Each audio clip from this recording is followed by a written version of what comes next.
E o texto de 2003, oportuno texto de 2003, a violência. O tema e a tônica ao encontro da violência. Pela primeira vez, o Enem não trouxe charge, também não trouxe quadrinho, mas sim um quadro demonstrativo. Vale a pena você olhar este quadro demonstrativo com bastante carinho, no sentido da interpretação dele. É exatamente o uso de uma das competências, agora sim, expresso também na redação. Observemos o quadro demonstrativo. Números do pânico. Gastos com segurança no Brasil quase dobraram em 5 anos, pensando, é claro, em bilhões de reais. Em 1997, 54 bilhões foram gastos só com a segurança, ou melhor, para evitar que a violência prolifere. Mas em 2002, esse número elevou-se muito para 102 bilhões. Os 102 bilhões que o Brasil gasta por ano em segurança equivalem a quê? 56 vezes o que o governo pretende gastar no Fome Zero. A 5 vezes o orçamento do Ministério da Educação. A 4 vezes o que se gasta com planos de saúde. E a 46 vezes o que os brasileiros gastam com livros. Esse dinheiro todo, 102 bilhões, são equivalentes ao patrimônio líquido de todos os bancos do país juntos. Além do quadro que acabamos de analisar, observar, aliás, carinhosamente, e vale a pena você observar outra vez, porque não é uma repetição desnecessária.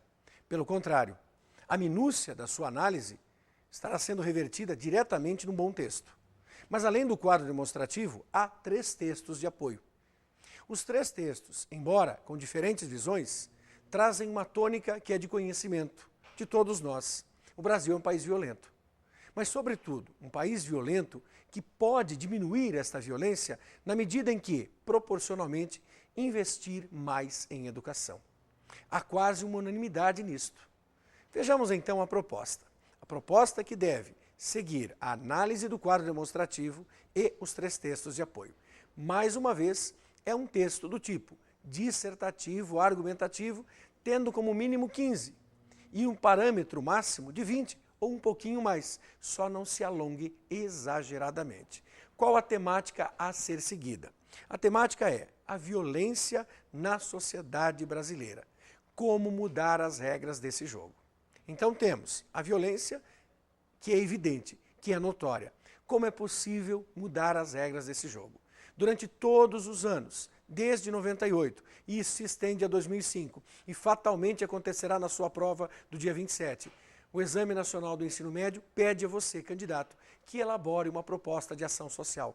Ou seja, que também aponte soluções. Não seja você exclusivamente estilingue. Saiba também entender-se como uma vidraça e, como tal, preservar, construir alguma coisa. Proposta de 2004. É uma charge. Observemos a charge. Ali está a família. Parece que a família, sobretudo, é um pouco pesada e ela está observando exatamente o lixo. Um lixo com antenas, o lixo televisivo. Caco Galhardo, 2001. É a charge para a proposta de 2004. Os programas sensacionalistas do rádio e os programas policiais de final de tarde em televisão saciam curiosidades perversas e até mórbidas, tirando sua matéria-prima do drama de cidadãos humildes que aparecem nas delegacias como suspeitos de pequenos crimes. Ali, são entrevistados por intimidação. As câmeras invadem barracos e cortiços e gravam sem pedir licença. A estupefação das famílias de baixíssima renda que não sabem direito o que se passa, um parente é suspeito de estupro, ou o vizinho acaba de ser preso por tráfico, ou o primo morreu no massacre de fim de semana no bar da esquina. A polícia chega atirando, a mídia chega filmando. Quem disse isso foi Eugênio Bussi, ou Eugênio Butti, como querem alguns. De toda forma, ele aplicou bem o que a mídia faz para repetir várias vezes os dramas das pessoas. Observatório da Imprensa. E o jornalista Dines, comandante do Observatório da Imprensa, colocou corretamente, muito apropriadamente, a seguinte situação. No Brasil, entre outras organizações, existe o Observatório da Imprensa, entidade civil não governamental e não partidária, que pretende acompanhar o desempenho da mídia brasileira. Em sua página eletrônica, justamente lê-se o quê? Os meios de comunicação de massa são majoritariamente produzidos por empresas privadas, cujas decisões atendem legitimamente aos desígnios de seus acionistas ou representantes. Mas o produto jornalístico é inquestionavelmente um serviço público, com garantias e privilégios específicos, previstos na Constituição Federal, o que pressupõe contrapartidas em deveres e responsabilidades sociais. E, por fim, o que disse a Constituição, ou melhor, o que diz a Constituição? Incisos do artigo 5º da Constituição Federal de 1988, exatamente nesse sentido. Nono, é livre a expressão da atividade intelectual, artística, científica e de comunicação, independentemente de censura ou licença. E o 10º, são invioláveis a intimidade, a vida privada, a honra, a imagem das pessoas, assegurado o direito à indenização pelo dano material ou moral decorrente de sua violação. Então, diante de tudo isso, de uma leitura e releitura suas, é necessário observar a proposta, a polêmica. Qual polêmica? Como garantir a liberdade de informação e evitar os excessos, os abusos dos meios de comunicação. Garantida a liberdade, como evitar que essa liberdade se transforme em algo prejudicial a todos. É a proposta de 2004. Bom exercício. Vejamos o que os nossos heróis redacionais fizeram. Com licença. E então, gente bonita, como foi essa experiência? Mais tranquilo que a anterior? Não? Tudo mais tranquilo ou não? Eu acho que foi mais tranquilo. Por quê? Porque o tema, assim, quando tem mais informações, né, mais polêmico, que é mais falado, é mais fácil de escrever. Vocês sabem que a diretriz que vocês deram é verdadeira. A proposta de 98, a que fizemos no programa anterior, ela efetivamente trouxe uma música, a temática Viver e Aprender, mas não era possível sequer se remeter à música. E é claro que isso traz dificuldade. Agora não, vocês tiveram várias situações de apoio e fez diferença. Então conta para mim, o que você escreveu?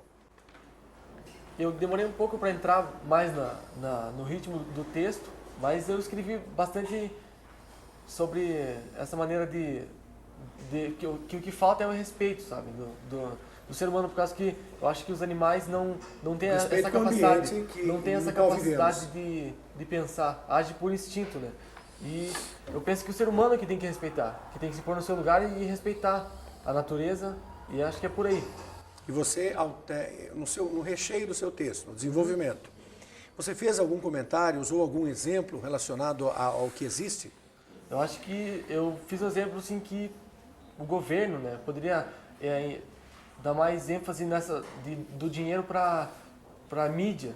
Sabe? A ação pública poderia divulgar através da mídia campanhas. Divulgar bastante campanha em favor, programas de televisão mais interessante para os jovens, para as crianças, para começar por baixo, assim. Eu acho que é uma coisa mais, o que está faltando, acho que é atitude, uma coisa mais agora. Assim. Você então, nesse recheio do seu texto, no desenvolvimento, você coloca exatamente que a criança, se for educada a preservar, ela se transformará num adulto que também preservará, é isso? Isso, e passará para os filhos e assim vai. Então já é uma solução. Porque é necessário uma proposta de ação social. Você elaborou uma proposta, então. Elaborei. No desenvolvimento e na conclusão. Eu acho que foi mais na conclusão. Certo. Que bom. E você, minha amiga, o que fez? Eu coloquei mais da conscientização também, abordei o processo de conscientização, mas eu citei bastante exemplos do que já está acontecendo mesmo, né? Nesse sentido das ondas gigantes, das marés altas, tufões, então das consequências que estão causando todo esse processo. Então eu acho que quando tem alguma coisa que está incomodando, né? Se está te incomodando, eu acho que você vai partir para tomar alguma decisão para melhorar mesmo, né? Só acho que você só faz alguma coisa se está te incomodando, né? Então acho que está faltando. E pensando com o nosso telespectador, você acaba de dizer que colocou vários exemplos, tsunami e outras coisas. Para ler um texto, quando o texto é dissertativo, argumentativo, você gosta de um texto que recheia com vários exemplos?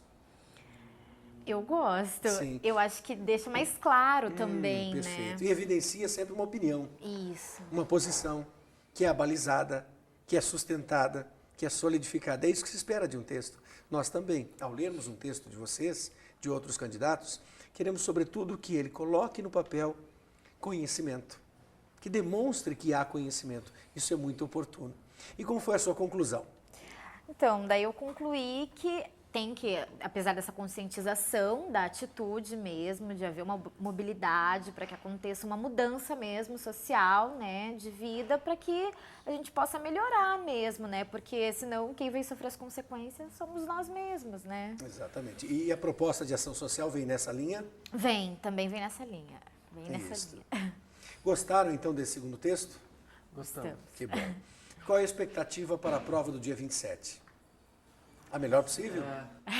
Calma, Melhor possível. tranquilidade. Calma, tranquilidade. Receitas que vocês deram desde o início.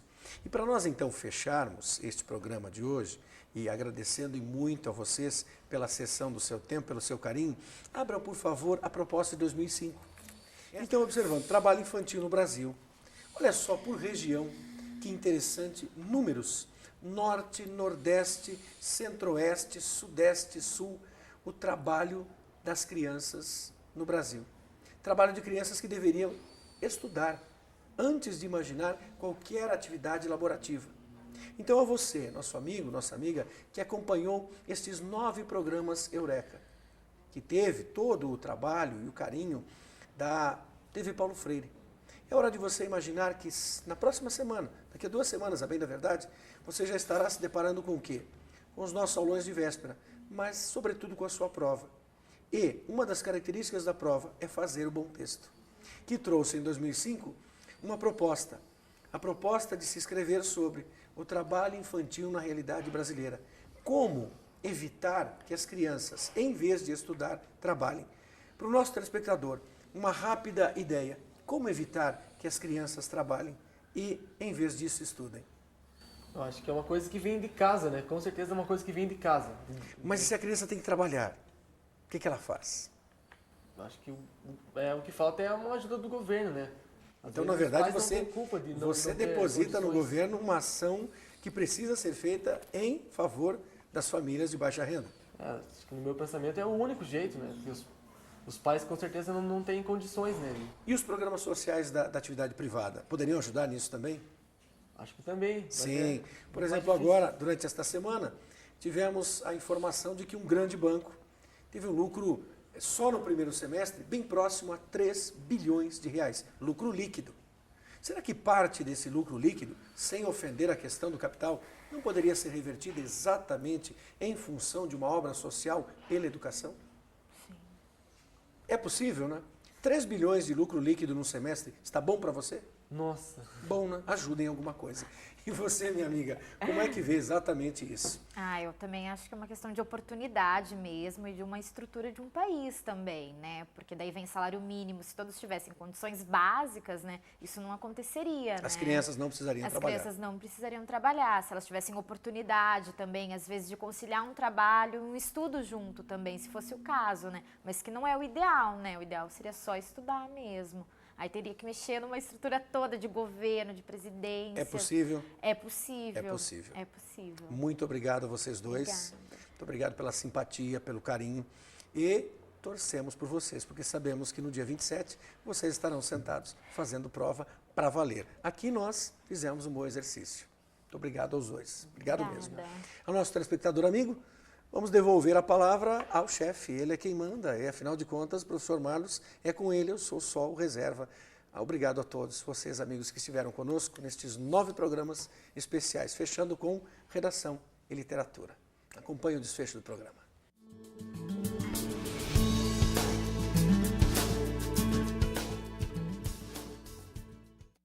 Obrigado pela palavra, colega Marlos. Agora volte para este apresentador, que é o professor Marlos mesmo. Deixemos o sósia de lado, agradecemos, mas fundamentalmente agradecemos a você, estudante, a vocês dois, simpáticos estudantes, moço e moça, que cederam seu tempo, sua disposição em nos auxiliar na escrita. E é claro, é uma decisão inteiramente sua. No dia 27, você se depara com uma redação e com 63 questões objetivas, múltipla escolha, ABCD. O que fazer então? Sugestão nossa, decisão sua. Comece pela redação. Parta da redação para 63 questões. É possível, sim, ler toda a proposta, refletir sobre ela e, é claro, evidentemente, rascunhar as suas ideias. Depois, se quiser, vá para algumas questões, mas não esqueça de retomar o texto redacional na passagem para a versão definitiva e aí sim, finde a sua prova fazendo um belíssimo trabalho e tendo a certeza que são necessárias mais de 43 questões para pensarmos em Programa Universidade para Todos.